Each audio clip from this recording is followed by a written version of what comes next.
Les marchés avec CMC Markets, trading de CFD sur action, Forex et indices. Salut, c'est Trado, content de vous retrouver pour l'analyse technique du CAC 40 qui se fait de manière très anticipée ce soir, comme vous pouvez le voir, puisqu'il n'est que 15h40, mais j'ai une réunion de travail ce soir qui va s'éterniser et je ne pourrai pas faire l'analyse technique avant assez tard, donc je préfère la faire de manière anticipée tout en sachant encore une fois qu'on est 2 heures avant l'ouverture, avant la clôture du marché parisien. Bon, alors c'est très intéressant ce qui se passe parce que ça me permet de mettre les pendules à l'heure. Tout d'abord, regardez, je m'en suis souvent suffisamment expliqué, hein. J'avais dit, voilà, on était dans une configuration a priori de figure d'élargissement ascendante et j'avais également dit que statistiquement ça se casse par le bas. Et bon, la force est de constater que la poussée est telle qu'on est parti pour casser cette figure par le haut. Or, on sait très bien hein, que voilà, c'est un peu le problème de l'analyse technique, c'est sa force et sa faiblesse. C'est-à-dire que on travaille sur des stats et même si statistiquement, eh bien, on casse plus souvent par le bas que par le haut, eh bien, on est dans cette configuration où on avait plus d'une chance sur deux de casser par le bas, mais on a cassé par le haut. Pourquoi? Tout simplement parce que les fondamentaux hein, étaient là, les bonnes nouvelles rassurantes du côté de la Banque Centrale Européenne, les espoirs d'accord au niveau de la Grèce, les rumeurs sur lesquelles un accord serait en passe d'être obtenu en Ukraine, etc., fait que on a envie de monter et donc on monte. Donc ça me permet également hein, de bien vous mettre en garde une fois de plus sur les forces et les faiblesses hein, du chartisme. Il ne faut jamais accorder toute sa confiance hein, à un outil puisque encore une fois, aucun outil ne fonctionne à 100%. Alors, comme d'habitude, hein, il est important dans ce genre de situation de voir les bons élèves et les mauvais élèves.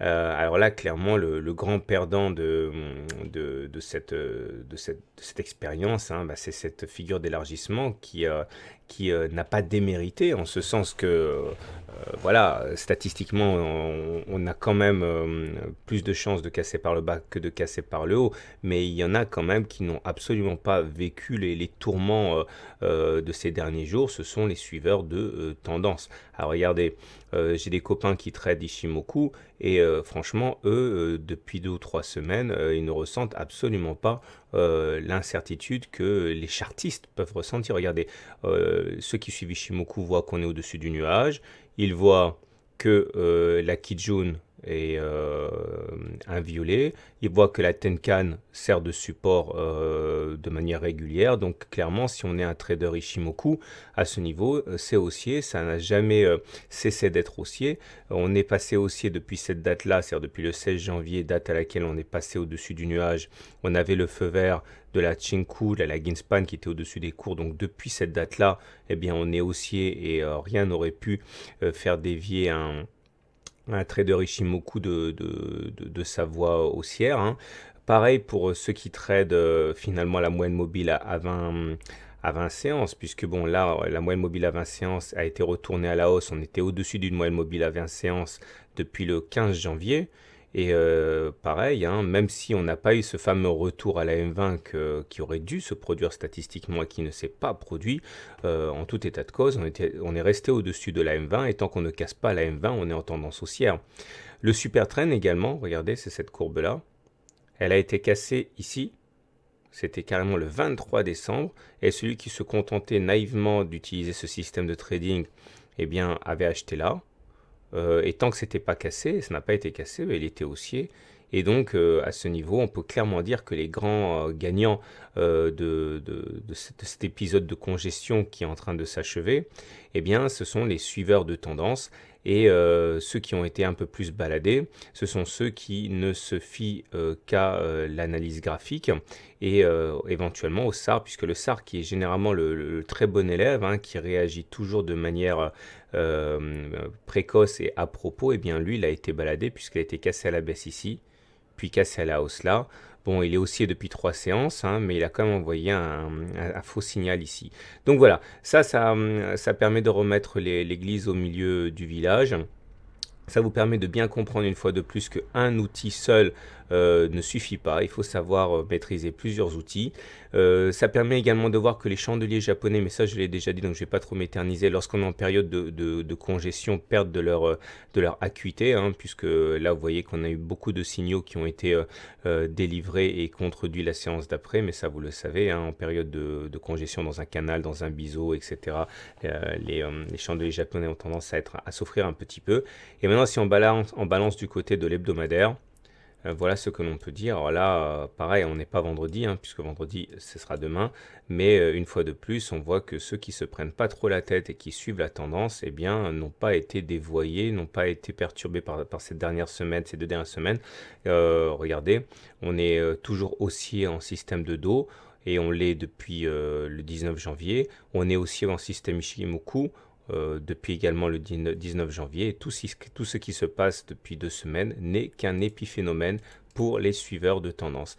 Alors voilà un biseau d'élargissement, une figure d'élargissement qui a fonctionné.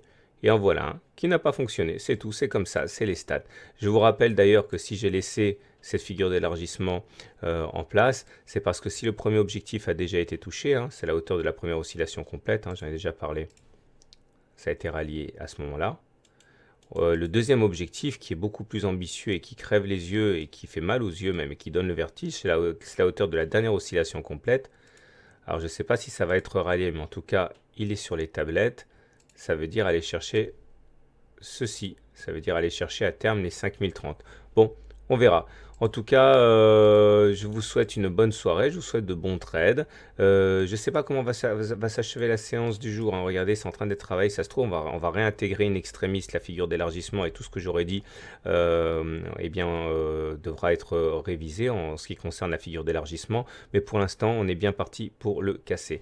Au niveau des indicateurs techniques rapidos, on voit que, pareil, le stochastique n'a pas démérité puisque le stochastique était dans sa zone de surachat depuis le 15 janvier et donc vous savez très bien comment ça fonctionne, hein, j'ai fait un e-book là-dessus. Quand on est en zone de surachat, normalement on n'est pas censé spéculer à la baisse. Le momentum, lui non plus, hein, il n'a pas démérité en fait, hein, puisque regardez, à aucun moment il est devenu négatif. Il est passé positif le 15 janvier et à aucun moment il a envoyé un signal négatif de baisse. Le Trix est au-dessus de son signal depuis le 15 janvier aussi. En fait, il y avait vraiment un bouquet, un faisceau de signaux haussiers qui n'ont pas été invalidés, y compris pour le Trix. Les volumes, on remarquera quand même que la hausse, bon, c'est pas terminé, on n'a que 2 heures, hein, on a encore 2 heures à attendre, mais les volumes pour l'instant, ils sont assez moyens. Et pour terminer, le dernier outil de suivi de tendance que j'aime bien, le MACD, lui par contre, eh bien, pour l'instant, il a été victime d'un faux signal aussi, hein, puisqu'il a donné un signal de baisse hier. Mais vous le savez, hein, à titre personnel, je n'accorde de l'importance au MACD que conjugué au momentum. Et là, le MACD est passé sous son signal, mais pas le momentum. Donc c'était une présomption de signal baissier, mais qui n'était pas véritablement confirmé par le momentum, hein. Tout ça pour dire que voilà où on en est aujourd'hui. À vous de rectifier votre analyse et votre système de trading au regard de ces outils qui ont plus ou moins bien performé. Voilà, à demain pour la mise à jour.